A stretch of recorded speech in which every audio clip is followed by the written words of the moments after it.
O anime começa apresentando o protagonista, Hirako Macho, que está conversando com o deus que governa o mundo. Este deus explica a Hirako que ele teve uma vida muito desafortunada e, devido a uma doença terminal, morreu após 39 anos. Por isso, o deus quer lhe dar outra oportunidade de viver, concedendo-lhe um corpo saudável e livre de qualquer doença.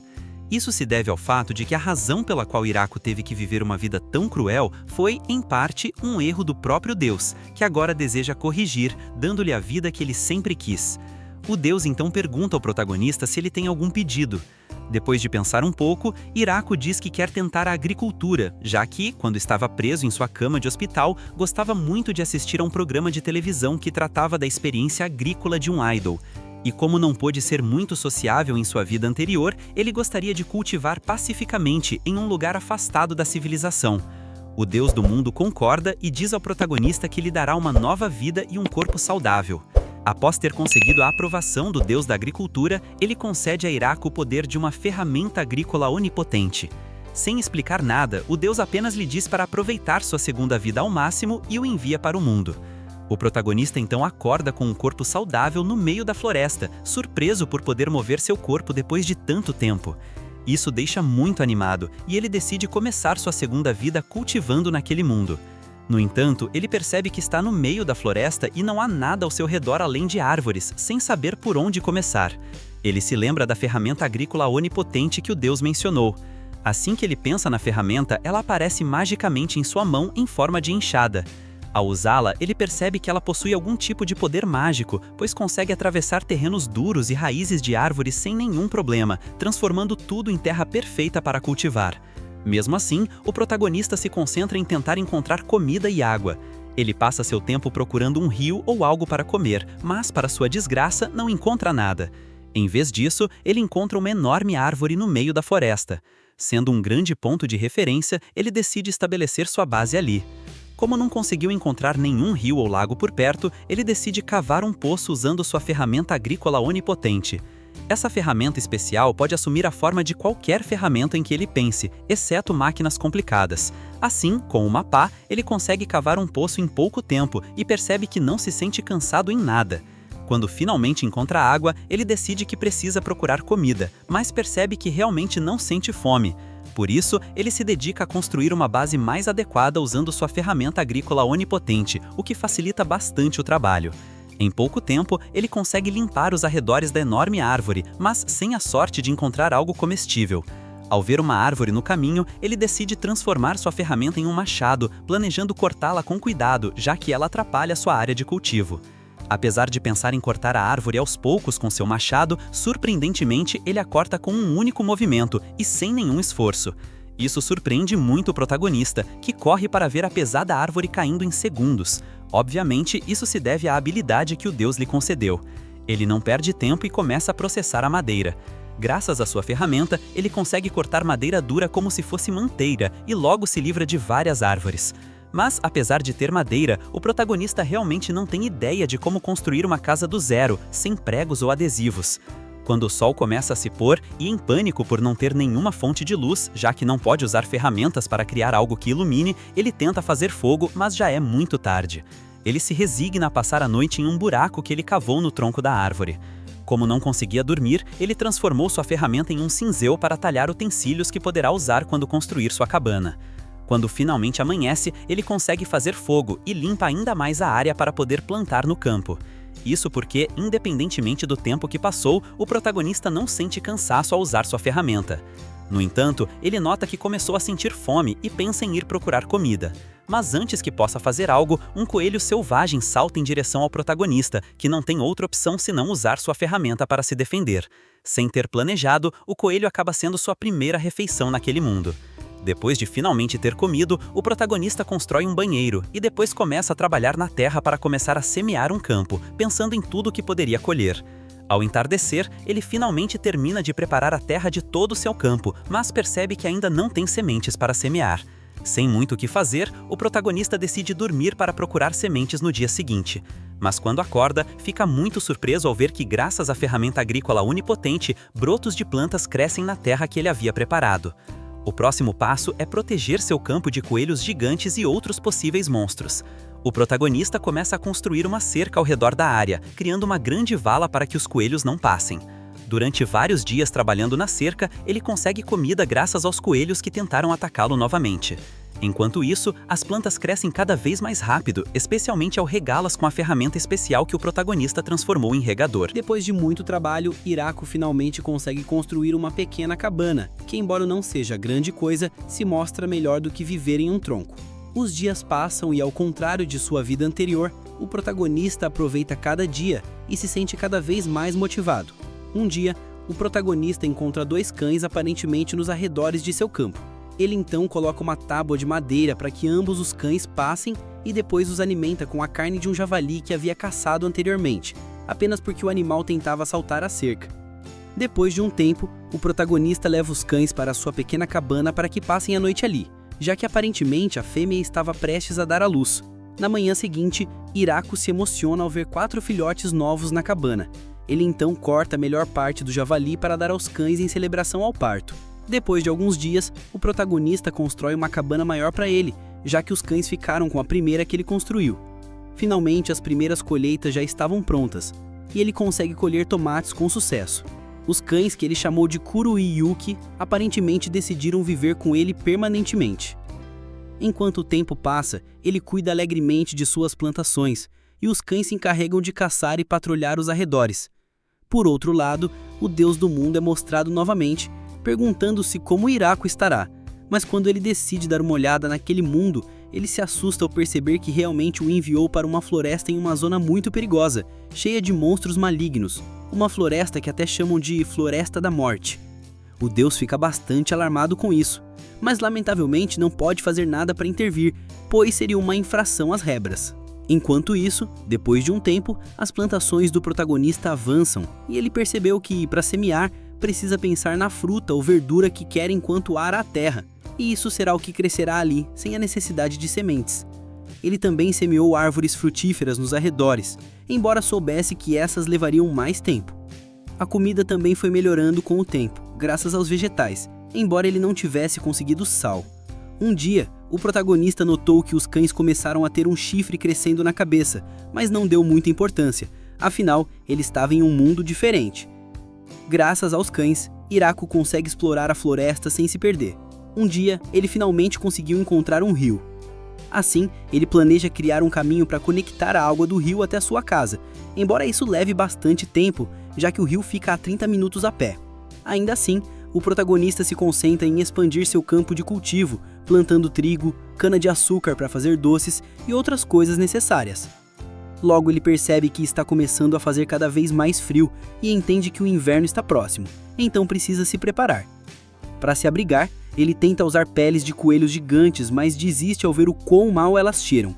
Ele se resigna a coletar alimentos para o inverno e sobreviver com uma fogueira em sua cabana, mas um dia, seus cães encontram algo incomum e quando o protagonista vai investigar, ele se depara com um coxim negro e gigante, ou era o que parecia. Ele percebe que na verdade se trata de uma aranha gigante. Para sua surpresa, ela é muito boa em criar tecidos com suas teias de aranha. Essa aranha começa a viver na árvore gigante alimentando-se de batatas, que o protagonista lhe dá, já que é a sua comida favorita. Além de teia, o protagonista descobre que a aranha também pode fazer roupas muito bem, e até transformou as peles de animais em um agasalho bastante decente para o inverno. Com folhas de tecido, Hiraku consegue fazer uma cama para dormir, além de cortinas que bloqueiam o vento e outras coisas, transformando sua casa em um lugar cada vez mais civilizado. Como a aranha se estabeleceu na grande árvore, o protagonista decidiu dar-lhe um nome, chamando-a de Sabuton.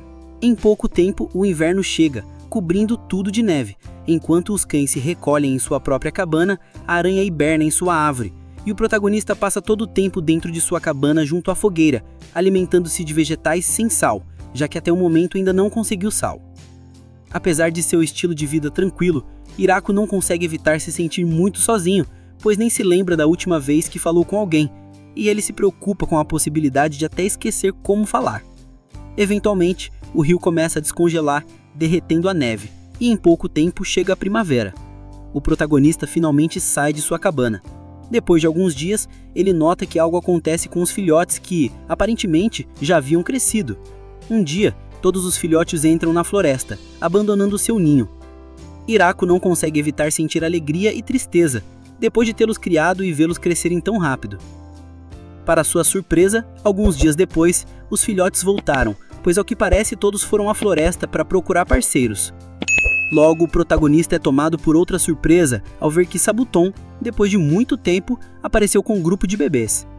Assim, todos os animais que comiam com o protagonista têm sua própria família, o que faz o nosso protagonista se sentir um pouco com ciúmes e um pouco mais solitário. Ainda assim, ele continua trabalhando alegremente em suas colheitas e também expande seus campos de cultivo. Afinal, agora ele tem muitas bocas para alimentar. No entanto, seu trabalho é interrompido por Sabuton, que ao golpear um pedaço de madeira, avisa que há um intruso nos arredores. Ele sabe que esse é o alarme que eles estabeleceram, então se apressa para investigar se há algo perigoso. Kuro o guia e o leva para o meio da floresta, onde o protagonista encontra uma menina albina chorando, sem roupas e em péssimas condições. A menina treme de medo e está cercada por cães e pela aranha gigante. Ao ver o protagonista, ela pede para que ele a salve. Hiraku se surpreende ao conseguir entendê-la. Ele se aproxima para oferecer uma peça de sua roupa para que a menina se cubra. Mas antes que possa fazer algo, a menina sorri e se joga em cima dele sem aviso, mordendo o pescoço do protagonista, que cai de costas, surpreso ao ver que a menina começa a se transformar. A menina cresce em questão de segundos, revelando uma garota mais velha, agora com roupas e sem nenhum arranhão.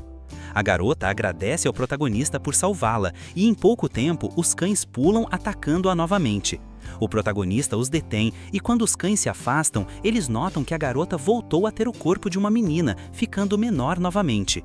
Aproveitando, ele pergunta se, por acaso, ela é uma inimiga ou quer machucá-lo.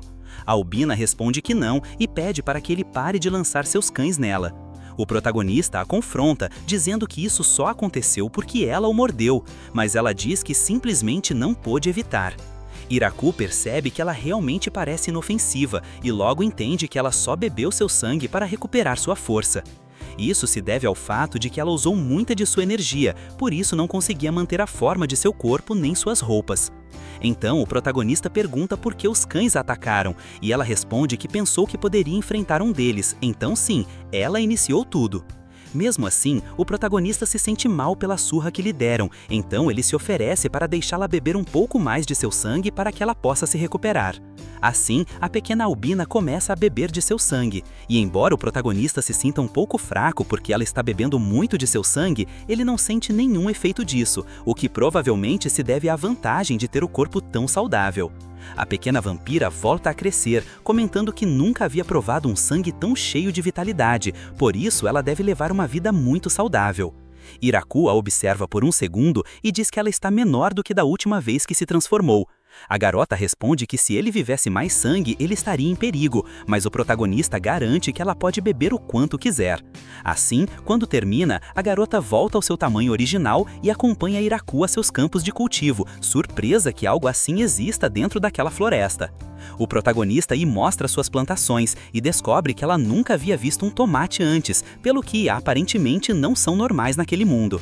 Mesmo assim, ele a presenteia com um para que ela experimente, e a garota fica encantada com o sabor, o que alegra muito o protagonista, já que é agradável ouvir alguém elogiar seu trabalho pela primeira vez. A albina sente mais curiosidade pelas outras plantações, então o protagonista passa o dia mostrando-lhe os diferentes tipos de vegetais que ele tem plantados, passando uma tarde agradável. Já à noite, o protagonista conhece mais coisas sobre a garota, por exemplo, o fato de que seu nome é Lulu Lucy e ela é uma vampira que pode usar magia. Na cabana, Lulu se faz anotações de tudo que aprendeu, já que está pesquisando sobre plantas medicinais e nunca imaginou que um dia seria capaz de aprender sobre tantas coisas novas e espécies em um único dia. Ela conta que teve uma pequena briga com alguns nobres que tentavam roubar sua pesquisa, e depois de fugir, os ditos nobres enviaram alguém muito pesado para persegui-la. Por isso, ela decidiu que o melhor seria passar despercebida em algum lugar até que as coisas se acalmassem, razão pela qual chegou àquela floresta, e também porque estar ali poderia ajudar em sua pesquisa. Ainda assim, ela encontrou mais do que imaginava e não tem ideia de quantos dias levará para inspecionar tudo o que viu nos campos de cultivo do protagonista, além de que quase a aniquilaram no início, então aquele lugar realmente faz jus à sua reputação selvagem. Hiraku pergunta o que ela quer dizer com reputação, o que confunde bastante Lucy. Ela pergunta se ele realmente não sabe, mesmo depois de viver tanto tempo ali e domar todas aquelas feras. Mesmo assim, o protagonista responde que não tem ideia do que ela está falando. Lulu se muda o assunto para a ferramenta do protagonista, pois nunca havia visto aquele tipo de magia, mas ele não diz muito a respeito, apenas diz que é um tipo de ferramenta mágica. A garota comenta animada que, apesar de ter vivido por tanto tempo, ainda lhe restam muitas coisas para aprender. Iraku fica pensativo, pois foi um dia muito cheio de surpresas e ele não consegue acreditar que tenha conhecido Luluce ali. Ele percebe que não tem ideia se algo assim pode voltar a acontecer, então chega a uma conclusão e surpreende muito a garota ao pedir que ela fique para viver com ele para sempre, pois ele não pode deixar escapar essa oportunidade. Lulu se cora diante da repentina proposta e explica que há pessoas a perseguindo, além de que ela é uma vampira. Mas o protagonista garante que nada disso importa para ele. Ele comenta que nunca se deu bem em lidar com outras pessoas e por isso vive sozinho, longe das pessoas, mas ainda assim não sabe por quantos anos mais conseguirá lidar com isso. Finalmente, Lulu se aceita, mas diz que foi uma proposta muito repentina. Iraku responde que simplesmente está bastante solitário ali, por isso pensou que seria uma boa ideia que ela o acompanhasse. Luluce se altera e pergunta se ele se referia a isso quando pediu para que ela ficasse com ele para sempre. Aí o protagonista percebe o que pediu realmente e também cora, alterando ainda mais Lucy, que pergunta se não era esse tipo de proposta. Iraku fica nervoso e diz que sim, era esse tipo de proposta e é exatamente o que ele quer, então implora que ela aceite. Luluce se acalma um pouco para depois sorrir e dizer que já havia dito sim. Isso deixa Iraku muito feliz e ele não consegue evitar abraçá-la em celebração. E assim, o protagonista e Luluce começam a viver na cabana trabalhando juntos nos campos de cultivo. Depois de um tempo, Luluce consegue ajudar o protagonista de diferentes formas, por exemplo, instalando fontes de luz com magia, além de também encontrar sal depois de tanto tempo, o que melhora notavelmente a comida. Um dia, enquanto ambos observam o retorno das árvores frutíferas, Sabuton volta a soar o alarme. Quando vão investigar, encontram os cães cercando um anjo que lhes pede perdão por tê-los atacado primeiro. Iraku se apressa para libertá-la das teias de Sabuton e quando a garota finalmente está livre, ela usa magia para curar suas feridas e restaurar suas roupas. Depois, ela faz desaparecer suas asas. O protagonista se surpreende, comentando o quão conveniente é saber usar magia, mas estranha ao ver Luluce tentando se esgueirar. Quando o anjo a vê, ela fica brava, exclamando para que ela pare de fugir e que não continue se escondendo. Mas ao fazer tanto alvoroço, os cães voltam a atacá-la. Portanto, ela não tem outra opção senão se acalmar e ir para a cabana para conversar de forma mais tranquila. Ali, ambas falam sobre o quão impiedosos os cães são, já que lutar contra eles é uma sentença de morte. O anjo então pergunta a Luluce sobre o protagonista, e esta responde muito corada que Iraku é seu marido. Isso surpreende muito, já que é a primeira vez que o chamam assim. E claro, o anjo também se surpreende bastante. Ela decide se apresentar adequadamente, fazendo suas asas aparecerem novamente e dizendo que se chama Tia, uma anjo. Iraku pergunta se então ela serve a Deus, mas Luluce garante que não é tão importante e que é apenas uma raça de guerreiros com mais músculos do que cérebro. Isso ofende bastante Tia, que esclarece que houve um tempo em que foram objeto de adoração. O profeta pergunta por que ela persegue Luluce, e esta responde que há uma grande recompensa por ela por todo o dano que ela causou na cidade. Luluce se defende, dizendo que havia um nobre realmente chato que a obrigava a fabricar remédios e drogas de forma exigente, então ela sentiu a necessidade de lhe dar uma pequena lição. Tia exclama que o que ela fez não teve nada de pequeno, explicando que cada vez que algo a incomodava, ela começava a explodir tudo pelos ares. Luluce finalmente admite que talvez tenha exagerado um pouco e comenta a Iraku que a razão pela qual ela acabou naquela floresta é porque estava fugindo de Tia, já que ela é mais forte, embora apenas um pouco. E Tia se surpreende que a Albina admita o que fez e o fato de ser honesta com sua força. Luluce explica que ela só pode ver o quão fraca ela era realmente quando enfrentou os cães de Iraku, coisa que Tia entende de imediato, já que nem ela pôde contra eles. Então ele deixa o assunto de lado e não perde tempo em propor à Tia que viva com eles. Antes que a garota possa dar uma resposta, Luluce lhe mostra os campos de cultivo e os pomares de árvores frutíferas.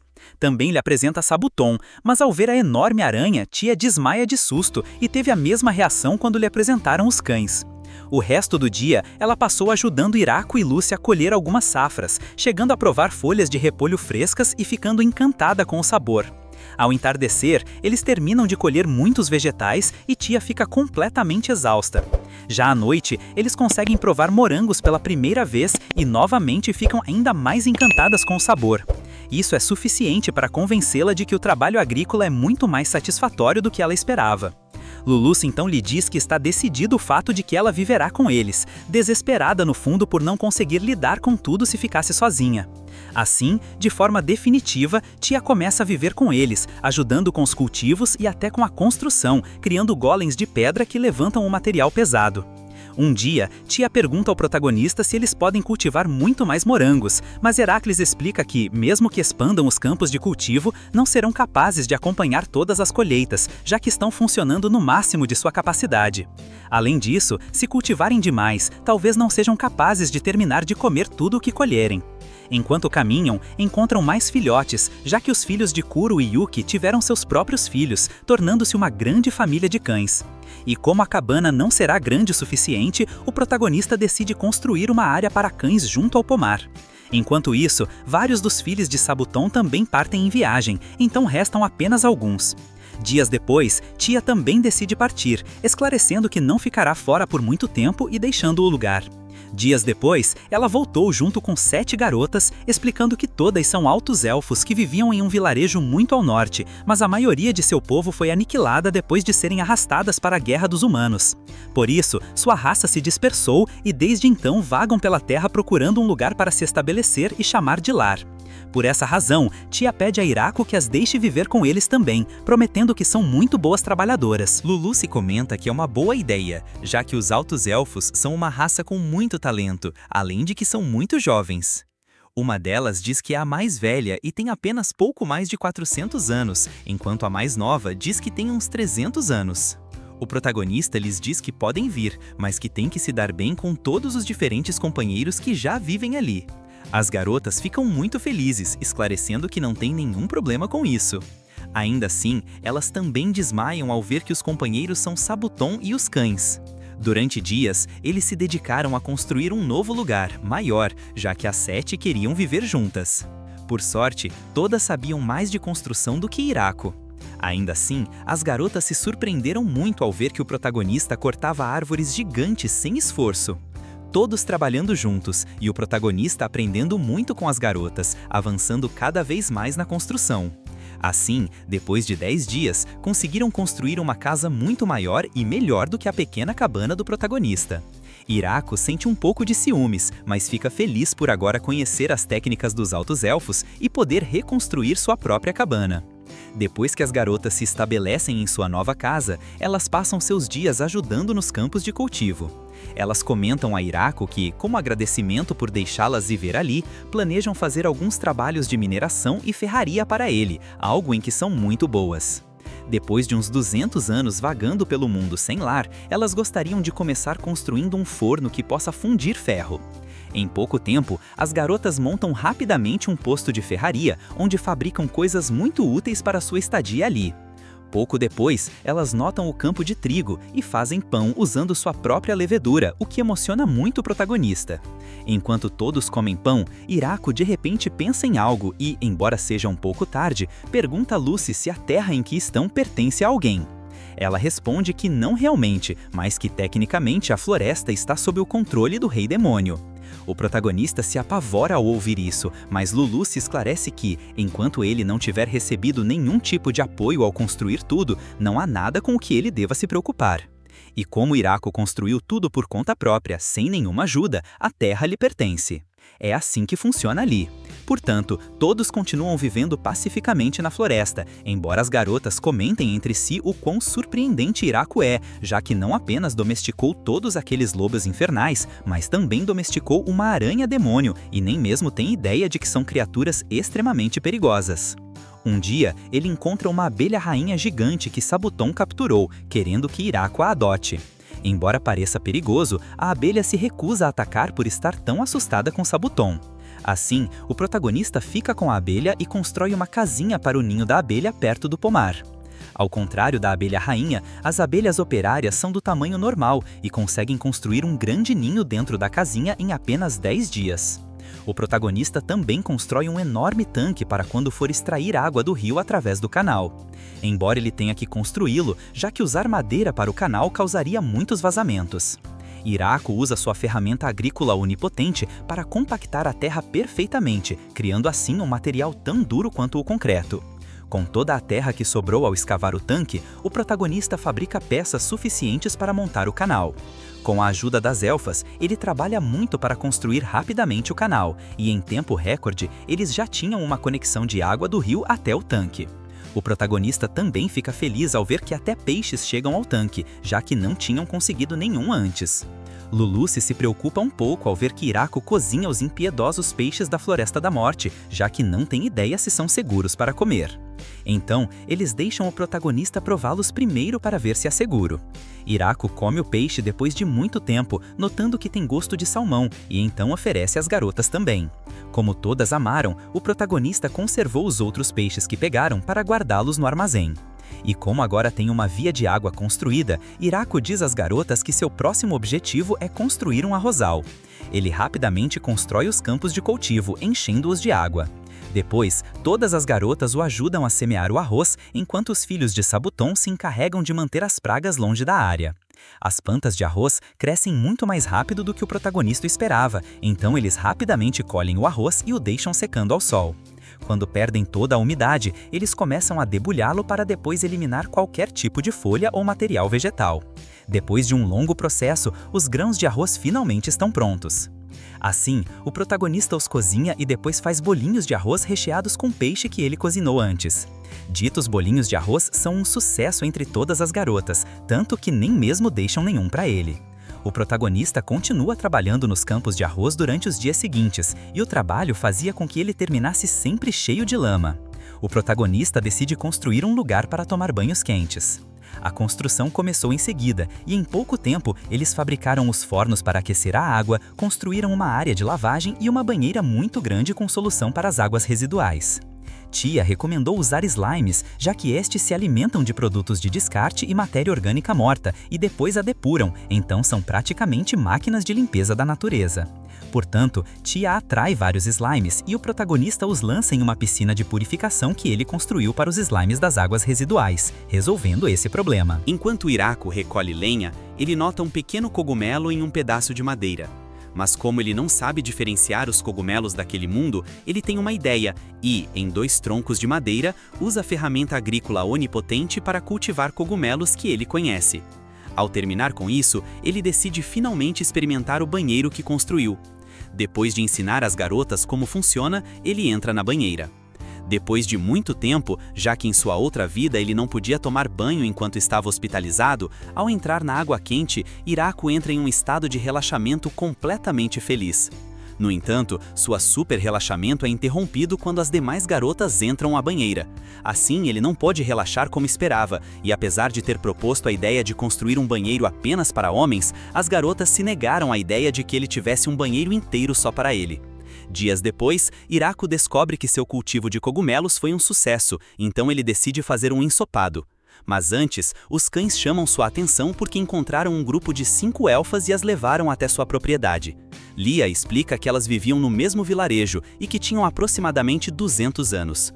O protagonista então aceita que elas também vivam ali, então todas decidem começar a construir uma casa ainda maior. Por outro lado, a história de Kuro e Yuki é contada. Essa dupla foi atacada durante seu tempo na floresta, e quando Yuki estava grávida, foram atacados por aquele que chamavam de Urso Lutador, o rei daquela floresta. Por pura sorte, ele não os comeu, mas eles ficaram gravemente feridos. Como resultado, não conseguiam caçar e enfraqueceram tanto que até suas antigas presas os afugentaram. Antes que percebessem, ambos chegaram ao centro da floresta, no lugar onde nem mesmo o urso lutador ousa pisar. Ali foi onde encontraram Hiraku, sem saber como um humano de aparência tão fraca poderia sobreviver sozinho naquela floresta. Mas Kuro notou que tudo se devia à ferramenta de Hiraku, já que pôde sentir um poder ilimitado vindo daquela ferramenta. E apesar de terem pensado que suas vidas já haviam terminado, Hiraku compartilhou sua comida com eles e os cuidou. Depois que seus filhotes nasceram, nenhum deles tinha desejo de lutar contra ele, e ambos decidiram que Iraco seria seu mestre. Depois de viver por tanto tempo com ele, perceberam que ele é mais do que um humano fraco, como uma vez pensaram que era. E sua única preocupação é que Iraco não parece entender, nem tem ideia, de que eles não são simples cães, mas sim monstros aterrorizantes conhecidos como lobos do inferno. Ainda assim, Kuro está muito agradecido por sua boa fortuna ao ter levado a conhecer Iraco. Depois de vários dias, a nova casa finalmente está pronta, uma muito maior do que todas as anteriores e até com um porão incluído, ideal para armazenar alimentos e lenha. Depois de arrumar cada canto de sua nova casa, o protagonista decide talhar 2 estátuas de madeira de seus cães para colocá-las na entrada da casa. Quando todos se estabelecem na nova casa, Iraco tenta preparar um prato novo que ainda não haviam provado, então ele decide preparar curry, algo que as garotas nunca tinham ouvido falar antes. Com a ajuda de Tia e Lucy, o protagonista coleta as especiarias que precisará para fazer o curry dos campos de cultivo que ele estava trabalhando desde antes. No entanto, quando ele termina de coletar o que precisa, nota que as garotas desapareceram. Então ele volta para casa e a única que o ajuda a cozinhar é Tia, que explica que Lucy e as outras estão ocupadas com uma pesquisa.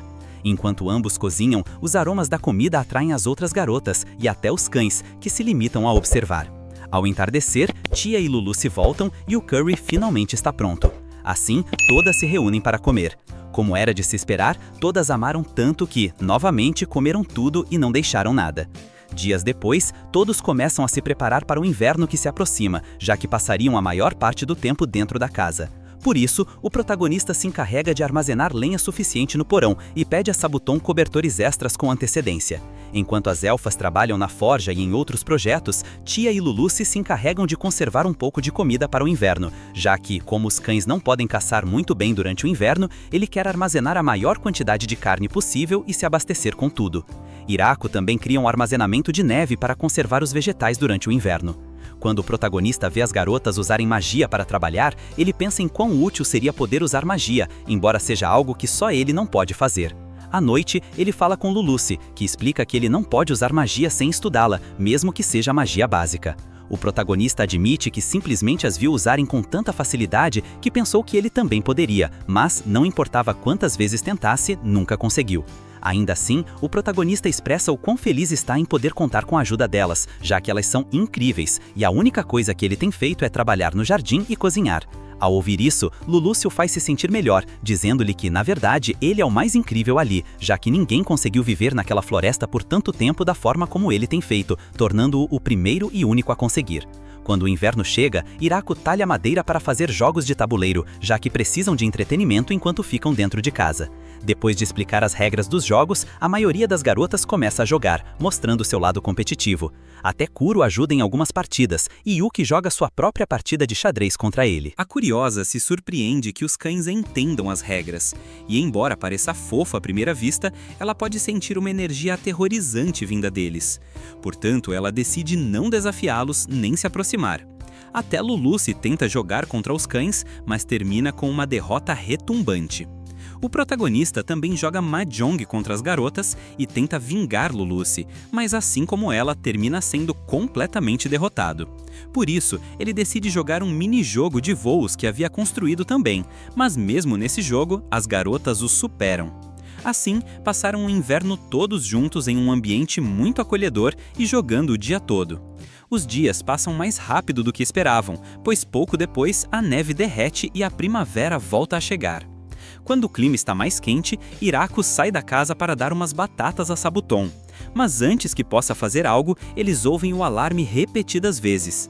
Graças ao número de golpes, o protagonista consegue localizar em que direção o intruso se aproxima.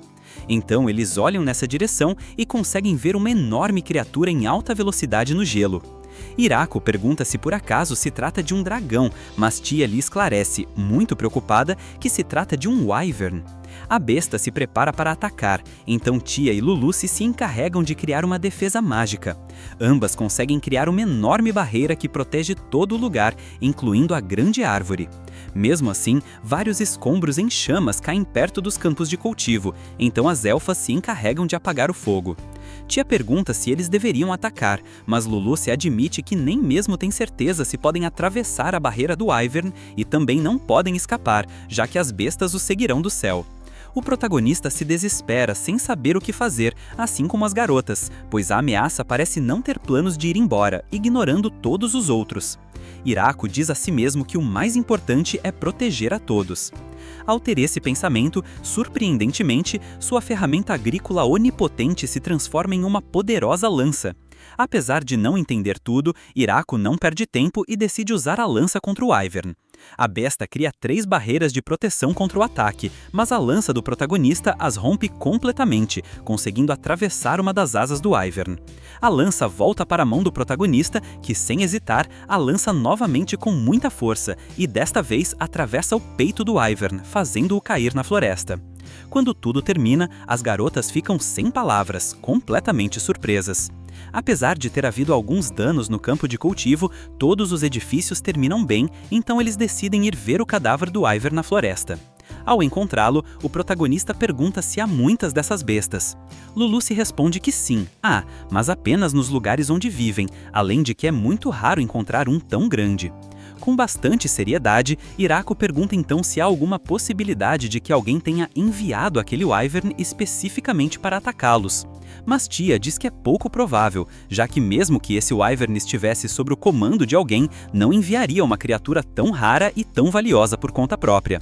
Por isso, o mais provável é que tenha sido uma criatura selvagem agindo sozinha. Hiraku chega à conclusão de que então tudo foi mais do que um desafortunado e raro acidente.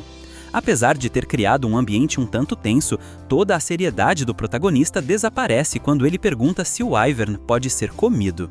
Pouco depois, eles voltam para casa e se deliciam com o Wyvern, enquanto Tia explica que a carne dessa besta é realmente considerada uma iguaria.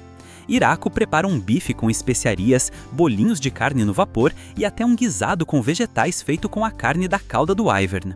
Para a surpresa de todos, a carne acaba sendo muito macia e cheia de sabor, então todos ficam encantados com a comida.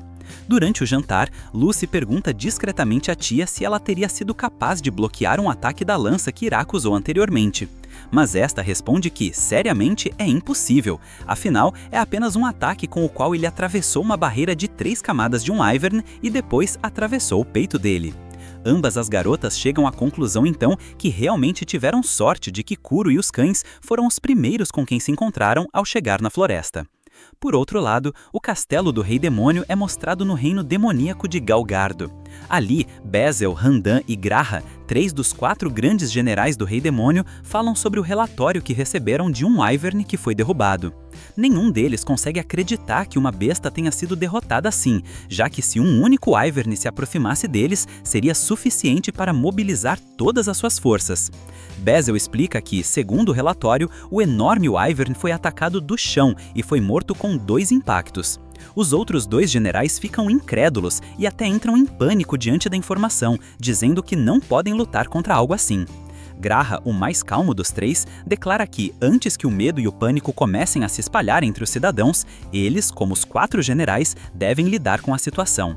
Ainda assim, Randan propõe como solução renunciar e vai embora sem mais. Em outro lugar, também é mostrada a toca de Dreamer, onde um enorme dragão chamado Dreamer fala com seu subordinado, Gucci, depois de ter visto o Wyvern cair. O dragão pergunta a Gucci o que ele acha que aconteceria se ele recebesse um ataque assim. Gucci não hesita em dizer que o mais provável é que um ataque desses o atravessasse completamente, o que seria tolice atacar. Enquanto a notícia do Wyvern causa pânico em outros lugares, o protagonista, no dia seguinte, se pergunta tranquilamente o que faria com a carne do Wyvern e decidiu fabricar vinho com os cultivos de uvas que ele tem. As garotas o ajudam muito animadas, já que aparentemente o vinho existe naquele mundo e é algo muito valioso. Depois de colher muitas uvas, as garotas as pisam em algo que o protagonista construiu especificamente para isso. Enquanto isso, o protagonista se encarregava de trocar os barris à medida que se enchiam, barris que foram construídos pela alta elfa Lalatia, já que ela sabe como fazer recipientes herméticos. As garotas começam a pisotear as uvas, mas Tia acaba caindo por acidente. Portanto, as elfas propõem cantar uma canção que costumavam cantar em sua aldeia enquanto trabalhavam juntas. Isso as ajuda a se coordenar e elas se divertem mais dessa forma, tanto que Lulucci se junta, levando Hiraku com ela. Depois de bastante trabalho e diversão, ao entardecer, finalmente terminam com 16 barris no total. Enquanto isso, o deus do mundo os observa e mostra à deusa da agricultura o quanto Iraco se diverte, então ele pede que ela o perdoe. No entanto, a deusa da agricultura fica com raiva e se nega a perdoar o deus, já que ele castigou por erro a alma de um humano inocente e tentou salvá-lo às escondidas para acabar enviando-o para aquela horrível floresta da morte e, ainda por cima, lhe deu uma réplica da lança sagrada, a Green. O deus tenta se desculpar, dizendo que por enquanto ele só a usa como ferramenta agrícola, além de que ela havia lhe dado permissão. Mas a deusa lhe esclarece que nunca disse que ele a daria a um humano. Mais irritada do que antes, ela diz ao deus que essa lança deveria drenar toda a força vital de Iraco, matando-o instantaneamente. Bastante envergonhado, o deus diz que mesmo assim Iraco está bem, então ele certamente tem habilidades de recuperação super rápidas graças ao corpo saudável que lhe deu.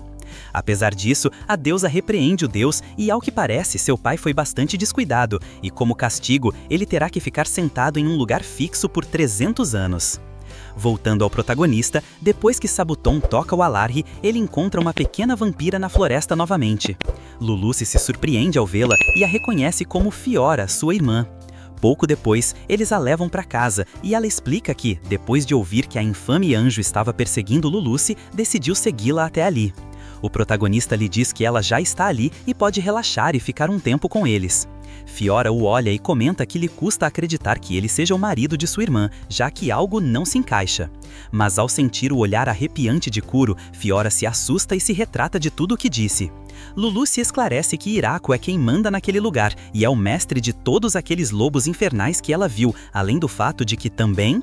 Fiora então entende e, de forma muito normal, se desculpa por seu comportamento grosseiro, embora Iraco lhe diga para não se preocupar. Mudando de assunto, o protagonista então se dirige a Kuro e pergunta se eles são realmente lobos. Como resposta, Kuro late para ele e Iraco também pergunta o que significa a parte de infernal. Kuro então procede a liberar uma enorme chama vermelha de sua boca, o que faz Iraco aplaudir, assombrado.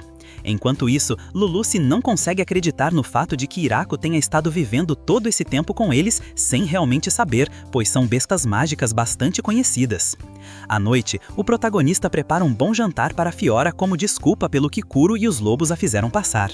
Como era de se esperar, ela fica encantada com a comida, assim como Lulucci no início. Fiora anota muitas coisas para sua pesquisa. Depois de alguns dias ficando ali, Fiora parte com muita pressa e emoção para poder fazer os preparativos de sua mudança. Um mês depois, ela retorna, trazendo consigo um monte de criadas pertencentes a uma raça de ogros. Uma delas se apresenta como Anne, a representante de todas as criadas, e diz que está a serviço dele. Iraco esclarece que elas não precisam ser tão formais e pergunta a Fiora sobre o que trouxeram. Ela diz que são vacas normais e se certificou de trazer vacas que produzem leite. O protagonista então se emociona, dizendo que agora podem fazer manteiga e queijo. Enquanto isso, Tia nota que já há bastante raças em grande quantidade vivendo ali, enquanto ela é a única anjo. Isso a desanima notavelmente, então ela rapidamente se aproxima de Iraco e avisa que se irá por um tempo.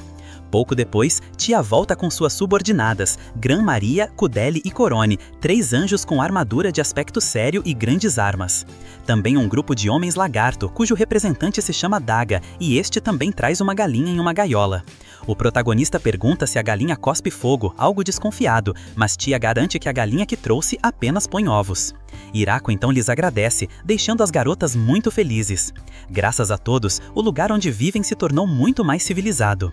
As criadas, sendo profissionais, se encarregam de limpar os quartos e manter a casa limpa, além de que também cozinham, mas não sabem fazer mais do que comida bastante simples. Por isso, o protagonista lhes ensina todos os métodos de cozinha que conhece e todas gostam bastante da cozinha. Então, em pouco tempo, aprenderam a preparar pratos mais elaborados. Por outro lado, os 3 anjos que Tia trouxe com ela se encarregam de patrulhar diferentes regiões da floresta, certificando-se de vigiar até o mínimo movimento. Isso se deve ao fato de que depois do ataque do Wyvern, Tia decidiu que os 3 atuariam como segurança nas instalações. Enquanto isso, os homens lagartos se encarregam de todas as tarefas que exigem força ao ar livre e, graças a eles, as obras avançam ainda mais rápido do que antes. O protagonista pensa em todas as pessoas que agora vivem ali e percebe que nem consegue contá-las.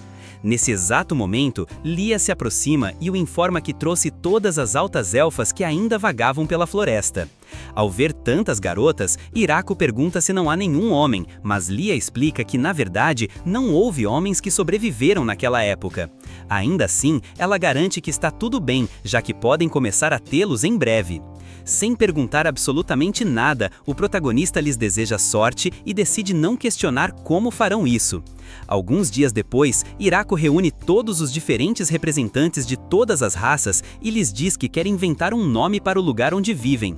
Ele explica que, no início, era apenas sua pequena cabana e os campos de cultivo, mas depois começaram a surgir mais edifícios e mais gente começou a se mudar, então atualmente é como uma vila. Por essa razão, ele quer dar um nome. Annie propõe dar o nome da floresta em que estão, e o protagonista acha boa ideia. Mas ao ouvir que se chama Floresta da Morte, ele descarta completamente a ideia, já que soa muito assustador. Alguém mais então propõe que o chamem de Vila da Morte, mas isso soa ainda pior, então também é descartado. Finalmente, Sabuton levanta sua pata e aponta para a enorme porta da casa. Sem entender muito bem, Hiraku olha para a porta e ali consegue ver a enorme árvore que sempre esteve ali. Portanto, o nome do lugar onde ele tem vivido fica oficialmente como Vila da Grande Árvore. À noite, o protagonista revela o nome a todos os habitantes e faz uma grande festa para celebrá-lo com o primeiro lote de vinho que fizeram na vila. Todos ficam animados e começam a chamá-lo de prefeito, mas Hiraku diz que isso é algo que eles decidirão juntos depois. Mesmo assim, Lucy lhe diz que só ele pode ser, e ao ver que todos concordam, o chamam assim, o que ele aceita muito feliz e decide aproveitar a vida que tem levado até aquele momento, celebrando junto a toda a sua grande felicidade. Assim, a vila continua avançando, embora como prefeito, Hiraku continua trabalhando como sempre fez. Um dia, ele ouve o alarme de Sabuton e rapidamente um dos anjos patrulhando se aproxima para informá-lo que um mensageiro do reino demoníaco chegou. Tia e Lucy acompanham o protagonista para ver esse mensageiro e encontram Bessel. Bessel se apresenta e lhes diz que gostaria de ter uma audiência com a pessoa encarregada do lugar. Hiraku se apresenta como o prefeito, então Bessel lhe concede um presente para comemorar o encontro. Depois, ele informa que tem uma mensagem do Rei Demônio, pois ele gostaria de discutir a situação do assentamento. O protagonista se lembra do que Luluce lhe disse sobre o Rei Demônio, então deduz que eles querem que ele pague impostos por todo o tempo que viveu naquelas terras. Depois de pensar, Hiraku se enche de coragem, assumindo seus deveres como prefeito. Então ele diz a Bessel que se o Rei Demônio estiver disposto a aceitar que eles vivam naquela terra, então ele está disposto a oferecer parte de sua colheita como imposto, pagando uma taxa de 10%. Ao ouvir isso, Bessel se surpreende, então o protagonista se preocupa, pensando que talvez tenha sido muito baixo. Mas para surpresa, Bessel pergunta nervosamente se realmente está tudo bem com isso. Hiraku responde que sim e esclarece que gostaria que viessem recolher o pagamento todos os anos antes do inverno. Bessel aceita, encerrando o acordo muito mais rápido do que o protagonista esperava. Hiraku assina o acordo, estabelecendo que o imposto a ser pago será de 10% de sua colheita total a cada ano. No entanto, isso se limita ao que cultivam nos campos, então não lhes dará nada de leite, ovos, mel ou álcool que produzam. Se o povo do Rei Demônio estiver interessado em qualquer uma dessas coisas, então terão negociações comerciais. Como o protagonista sentiu que foi muito agressivo nas negociações, ele acaba dando um presente a Bessel antes de se despedir.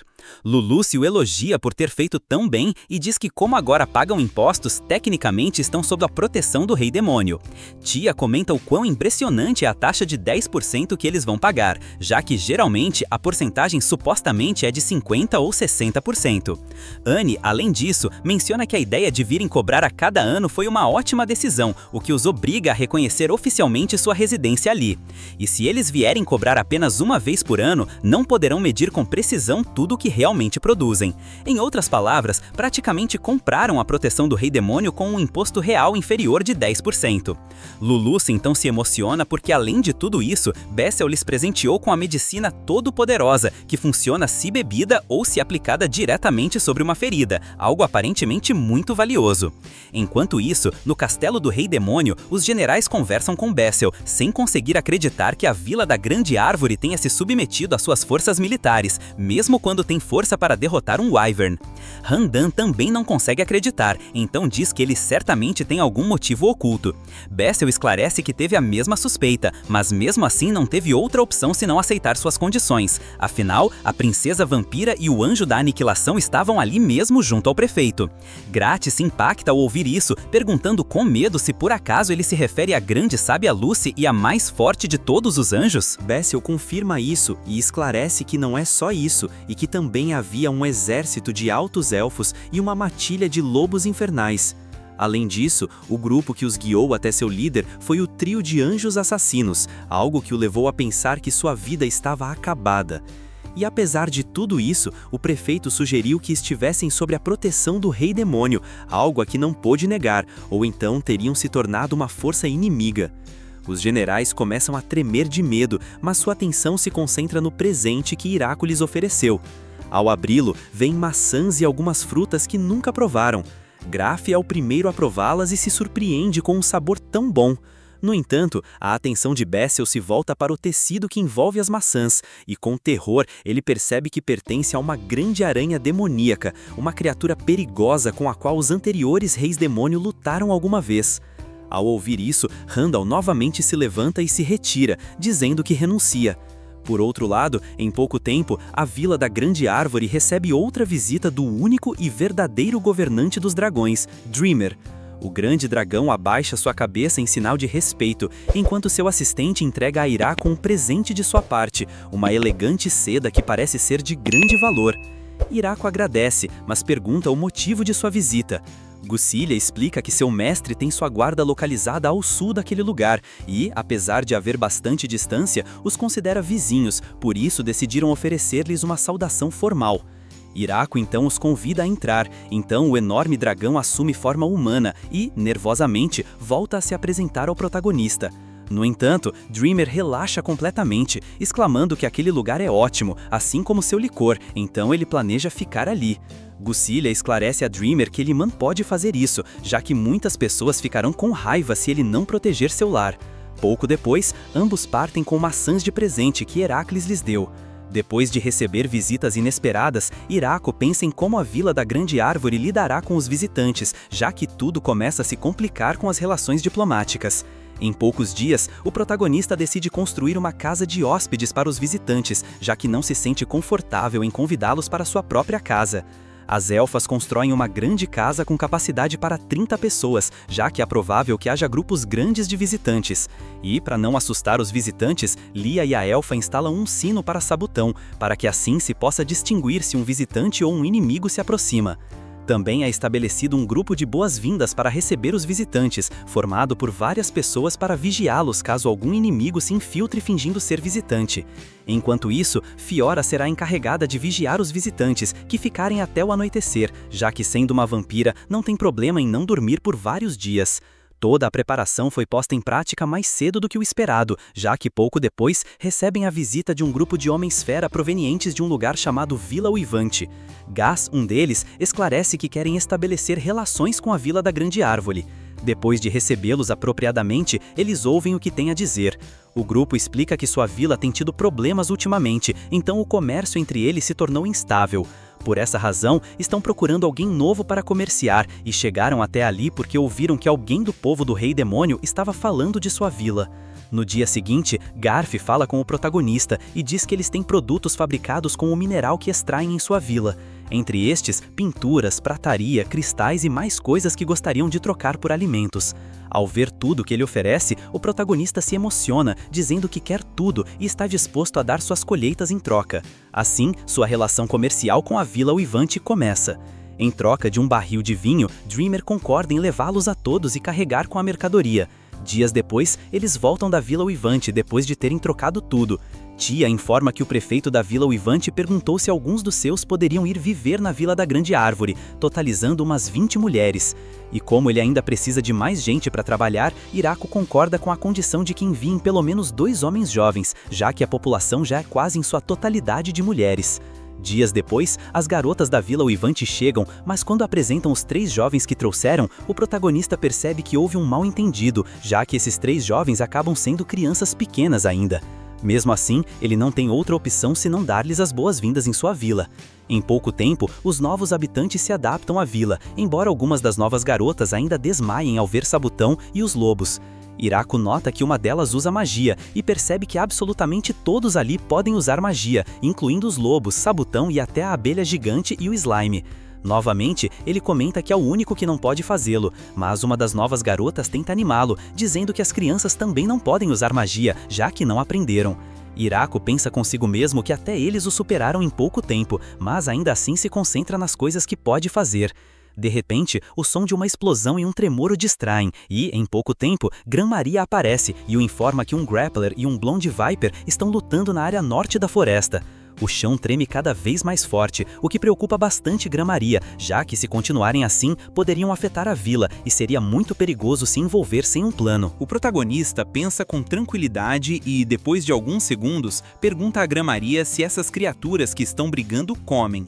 O anjo diz que sim, por isso, pouco depois, vemos Hiraku voando. Apesar do aparente perigo, ele simplesmente diz que sempre se perguntou qual seria o sabor da carne de urso. Ao chegar, ele se depara com uma serpente gigante lutando contra o enorme urso lutador. O rei propõe ir pedir ajuda imediatamente, mas Hiraku lhe diz para simplesmente abaixá-lo. O anjo obedece rapidamente, e assim Hiraku derrota as bestas facilmente com sua lança. Ao ver o cadáver do enorme urso que uma vez o atacou, Koro fica observando, aparentemente oprimido ao se dar conta do grande poder do protagonista. Os 3 anjos também ficam completamente incrédulas, já que nem elas conseguiriam derrubar um monstro assim com um único ataque. Ao voltar para casa, o protagonista prepara um ensopado ao vinho com a carne do urso e frita a carne da serpente, que acaba sabendo a frango. Poucos dias depois, um grupo de anões idosos liderados por um homem chamado Donovan chegam como visitantes. Donovan comenta que ouviram que ele tem álcool de alta qualidade na Vila da Grande Árvore, então gostariam que ele compartilhasse um pouco de seu vinho com eles. Em troca, eles podem fabricar álcool usando outros produtos de seus campos, já que passaram a vida estudando a produção de álcool e têm a tecnologia necessária para isso. Isso é suficiente para convencer as garotas, então, em pouco tempo, Donovan e seus homens começam a trabalhar no álcool imediatamente. Depois de todo um processo, Donovan dá um pouco de uísque recém-destilado ao protagonista, que se surpreende com a força da bebida. Depois de um tempo, Donovan e seus homens acabaram ficando na vila, trabalhando como cervejeiros. Então, ele faz uma festa de celebração com o novo álcool, e até Dreamer comparece e acaba se embriagando como de costume. Dias depois, Sabutão toca o alargue, e o protagonista se prepara para atacar com sua lança quando vê um dragão que não parece amigável se aproximar diretamente. Mas antes que possa fazer algo, Dreamer atinge o dragão para que ele se afaste. No entanto, um terceiro dragão aparece voando diretamente em direção ao protagonista, que não tem outra opção senão atacar. Seu primeiro ataque estranhamente falha por pouco, então ele se prepara para lançar seu segundo ataque. Mas antes que possa fazê-lo, Dreamer aparece à sua frente, exclamando para que ele por favor pare. Depois, Dreamer se apresenta em sua forma humana junto com Grafalon, sua esposa, e sua filha Lasti. Dreamer explica que, aparentemente, as constantes escapadas de Dreamer para ir à Vila da Grande Árvore despertaram suspeitas em sua casa, já que sempre que ia à vila levava todo tipo de presentes valiosos e acabava passando a noite dormindo na casa de hóspedes, para não voltar bêbado para casa. Quando o mal-entendido é esclarecido, a esposa e a filha de Dreamer pedem desculpas ao protagonista. A família de dragões, pouco depois, fala sobre o quão ameaçadora é a vila de Hiraku. A esposa de Dreamer comenta que nunca pensou que conheceria alguém que tivesse a força para dominá-los. Lasti concorda, já que sua mãe nem mesmo conseguiu se defender do ataque de Hiraku anteriormente, tendo que desviar. Sua mãe lhe diz que isso foi graças à aranha, que é uma velha amiga sua, mas se não a tivesse tirado do caminho naquele momento, provavelmente não estaria viva, já que não podem ignorar esse tipo de poder. A esposa de Dreamer diz a Last que ela terá que viver naquela vila por um tempo, para que se certifique de que esse poder nunca se volte contra eles. Os dragões, sem poder discutir, Last se torna habitante da Vila da Grande Árvore, pois o protagonista nunca tem problema em aceitar mais ajuda. Last se apresenta um pouco nervosa, pedindo para que a chamem de Last e perguntando o que deveria fazer.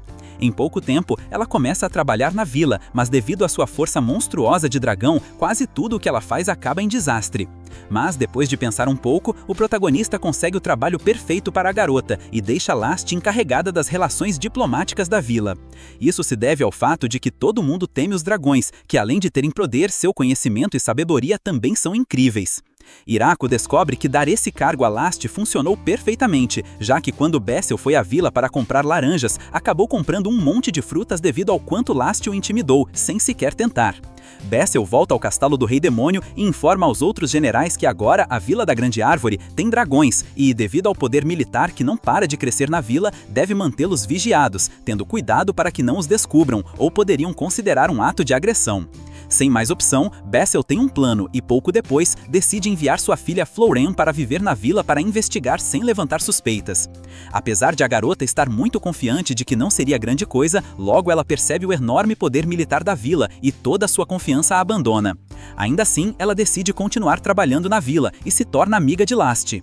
Em pouco tempo, quando chega o outono, todos desfrutam mais da comida. Um dia, ao comer um ensopado com as garotas, o protagonista menciona o quanto seria melhor se pudessem conseguir comida do mar. Isso chama a atenção de todas, que não demoram a perguntar o que ele quer dizer com comida do mar. Iraku explica que fala de coisas como bacalhau, caranguejos ou tamboril, já que com isso e outros ingredientes poderiam preparar um ensopado muito melhor. Fiora começa a investigar sobre o que ele disse, enquanto Tia se pergunta se os caranguejos realmente podem ser comidos, já que são muito duros e selvagens. Apesar de tudo, ele tem suas dúvidas, mas a emoção as vence e elas se mobilizam imediatamente. Florem lhe comenta que há uma cidade portuária dentro dos limites do reino demoníaco ao sul da vila, onde fazem muito comércio com produtos oceânicos. Então poderiam conseguir os peixes ali e ela poderia pedir ajuda a um comerciante que conhece. Tia se oferece para levá-las voando até lá, então ambas partem imediatamente. 3 dias depois, elas voltam junto com Michael Garon, o presidente da empresa. Depois que este se apresenta a Iraku, ele lhe mostra todos os produtos marinhos que trouxe da cidade de Chachato. Michael é bastante direto em sua visita e esclarece que tem como objetivo sugerir mais oportunidades para que comercializem bens e negócios. Além disso, propõe se tornar o fornecedor governamental oficial para a Vila da Grande Árvore, o que significa que ele quer gerenciar todo o comércio entre eles e o mundo exterior, já que pode conseguir várias vezes mais valor ao trocar os valiosos produtos que produzem. Tia e Lucy se encarregam de dar uma olhada na lista de produtos dos quais a empresa de Michael se encarrega. Depois de discutir vários temas importantes, Michael parte novamente para sua cidade. Sendo levado por Leste, Iraku comenta que Michael parece ser um comerciante hábil, então será de grande ajuda que ele se encarregue de suas negociações, especialmente se terminarem obtendo mais benefícios ao comerciar. E embora realmente parecesse um comerciante mais hábil e calmo, quando ele se afasta o suficiente da vila, Michael mostra todo o medo que está escondendo, bastante aliviado de ter sobrevivido e de ter conseguido finalizar seu negócio com aquele grupo tão aterrorizante. Ele vai feliz, já que é o melhor negócio de sua vida. Depois de tudo isso, o protagonista e as garotas finalmente provam a autêntica comida do mar, que acaba sendo tão boa que Iraku pensa em pedir camarões ou lulas da próxima vez. Algum tempo depois, pela 3ª vez, um dragão ataca a vila, e o esquadrão de 3 anjos não consegue detê-lo. Então, o protagonista observa o dragão bastante alerta, perguntando-se se por acaso ele estaria relacionado com Dreamer. Mas o dragão fica alguns segundos sem fazer nada, apenas olha para o protagonista e depois lança uma bola de fogo na floresta, exibindo seu poder e praticamente desafiando. Portanto, Iraku usa sua lança e em poucos segundos derruba o dragão, fazendo com que ele caia na floresta. Quando ele vai investigar, encontra uma garota albina que admite a derrota e se rende, despreocupadamente. O protagonista pergunta por que ela queimou a floresta, mas a garota não consegue pensar em nenhuma desculpa. No entanto, Dreamer aparece preocupado e se desculpa com Iraku, explicando que ela é Hakuren, sua irmã mais velha. Hakuren diz que a culpa é toda de Dreamer, já que ele disse que iria entregar a Leste como esposa ao prefeito da Vila da Grande Árvore algum dia, porque queria ver ela mesma que tipo de pessoa ele era. Dreamer clama que certamente disse algo assim apenas estando bêbado, coisa que não estranha o protagonista. Irako pergunta se ela não podia visitar normalmente, mas Hakuren responde que queria brincar um pouco com ele, já que todos falam de quão forte ele é, além de que quis desabafar sua frustração, pois não consegue acreditar que sua pequena sobrinha, sendo 900 anos mais nova, encontre um marido antes dela. O protagonista repreende, dizendo que mesmo que queira brincar não pode causar problemas às pessoas. Depois de ser repreendida, Hakuren não tem outra opção senão limpar a bagunça que causou. Dias depois, Hakuren se acomoda facilmente na vila, comendo despreocupadamente junto com Dreamer como se estivesse em sua própria casa. Leste se desculpa pelo comportamento de sua tia, já que ela está causando muitos problemas, mas o protagonista a garante que não é nada pelo que ela deva se desculpar. Depois de comer, Hakuren diz que ouviu que ele tem jogos de tabuleiro bastante divertidos naquele lugar, então pede ao protagonista para jogarem das partidas. Pouco depois, Hakuren, Dreamer, Leste e, claro, o protagonista decidem jogar Mahjong, mas a pedido do clã de dragões eles fazem uma aposta, estabelecendo que o perdedor terá que tirar uma peça de roupa como castigo. Ao ver a perigosa competitividade dos dragões, Irako se preocupa, tendo o pressentimento de que tudo dará errado. Pouco depois, sua preocupação aumenta ao perceber que os dragões realmente odiavam perder, o que os faz começar uma partida muito séria de Mahjong.